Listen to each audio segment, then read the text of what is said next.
Coach, USF won the AAC for the first time ever. What was that moment like for you guys?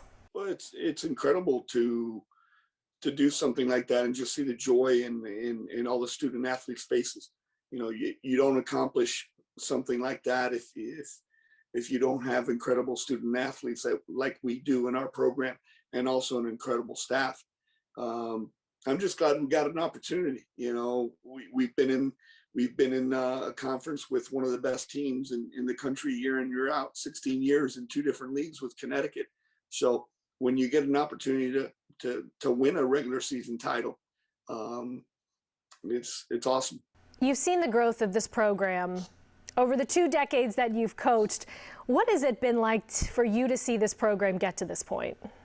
You know, the University of South Florida in Tampa, it's a special place. And to be able to build this program over the last 20 years through 3 different conferences, Conference USA, the American Athletic Conference, and also the Big East. And when we were in the Big East, it was the best basketball league in the country.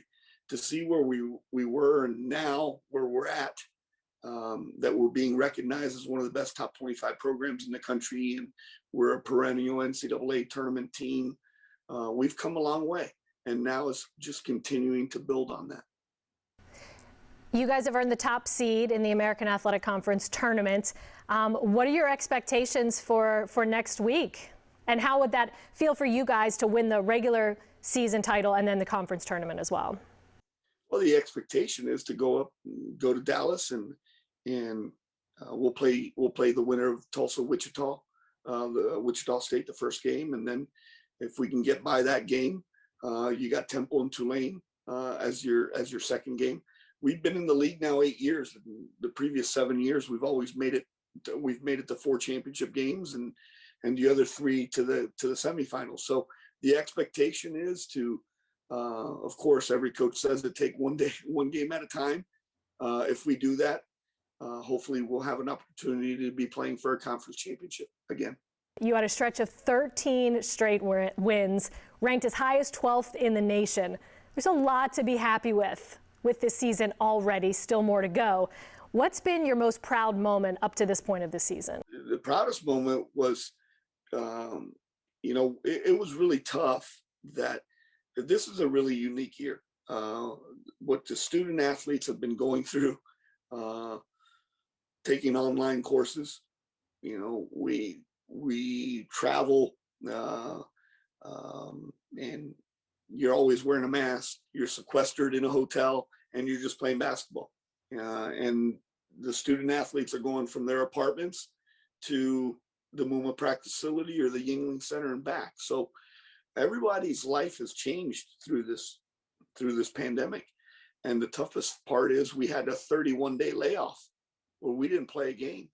So we had to play 5 games in 13 days, and really only 6 practices to play those 5 games. But proudest moment is how the kids have just handled the amount of adversity, not only academically in their personal lives, but on the basketball floor. With all that said, is this the toughest year of coaching you've had to endure? Without a doubt, without a doubt. You know, and I have a wonderful staff. We've had an amazing year, but has this been an enjoyable year for the whole, you know, the whole student athlete experience and a basketball experience? It hasn't been fun, you know, but the thing that keeps me going every day and my staff is, you know what, guess what? These 18 to 22, 23-year-olds are going through a much tougher time than we are, and everything's about them. Got to talk about you a little bit and this accolade that you were up for. You're one of the Naismith Women's Coach of the Year semifinalists, one of 10 coaches in the entire nation to be up for this award. What does that mean to you to earn that recognition? Well, not many coaches get that recognition if they don't have very good basketball players. So, you know, the only reason I'm getting that recognition is because, again, I'm surrounded by great people, by a wonderful athletic director in Michael Kelly and his support for not only our women's basketball program, but for female sports all across the board at our university. I have an amazing staff, and we got really, really good basketball players. So my job is just keeping the ship going in the right direction